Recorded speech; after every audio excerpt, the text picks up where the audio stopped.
And so you'd find people who are like, hey, would you like celebrate the sacraments with like a modicum of facility? Or like, hey, would you preach and teach with a modicum of confidence? And I'd be like, yeah. And then I would, and then they'd be like, never leave us.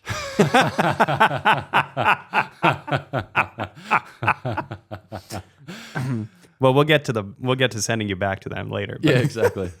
I think that one of the things that's striking is when you're outside of the American context, it's very easy to see the virtues of America. Yeah. Right, away from the storied shores of this sweet land of liberty, one can easily pine for the grains of wheat that wave wistfully on plains of glory. Okay, just working. Yeah, purple loam. Yeah, okay. just throw things in there. Good. Okay, yeah, because they're beautiful plains, like the mountain's majesty. Okay, real actual question though. What virtues of the Church of the United States came into a kind of clear relief for you? What did you recognize with greater certainty about our own country and about our own experience of living in the church? Yeah, it's interesting. Like when I had this extended conversation with a gentleman in Switzerland. I'd had a conversation with his wife. At the end of that conversation, she said, "I'd love to talk to you with my husband." And I was like, "Great." And then what I thought was a conversation ended up being him giving me an hour and 15-minute disquisition as to how I could never sufficiently understand the cultural situation, never appreciate the social and political complexity, and as a result of which, never be a witness in any effective manner. He actually said, like, you shouldn't scratch the surface because you don't know what you'll find underneath.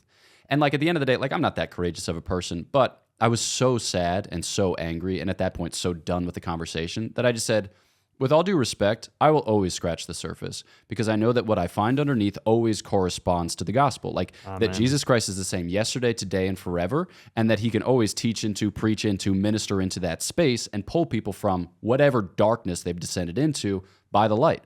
And so it's like, I don't need to figure out all of your complexities. I think that might help with a kind of pre-evangelization, but I don't need to figure that out. It's not my responsibility. Right. And in the end, what does it lead to? I mean, I love French politics. I know a lot about it.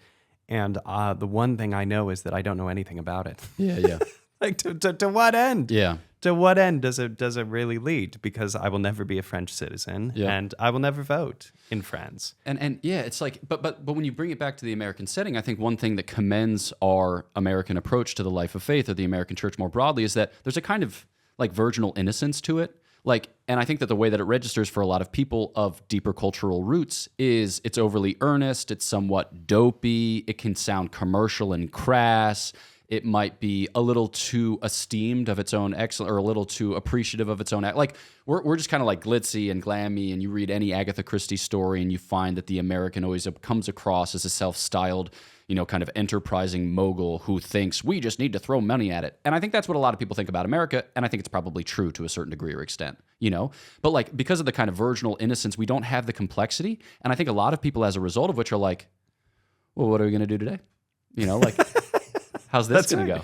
That's right. You could, for example, call up a couple boys and start a podcast and end up doing a thing. Yeah, exactly. But I think that affords us a great sense of freedom about our future. We're not bound. Now, we lack the kind of staying power of some of the great cultural moments that Europe has, and I'm using moments in a loose sense, talking about things like the Camino, talking about places like Lourdes. We don't have that experience in the church in the United States. And even the tombs of our saints are not places that we frequent, although we probably should.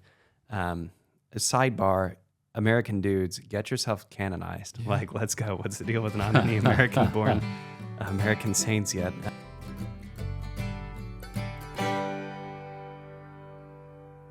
Father Jacob Bertrand, would you say that you're optimistic about this subscription appeal?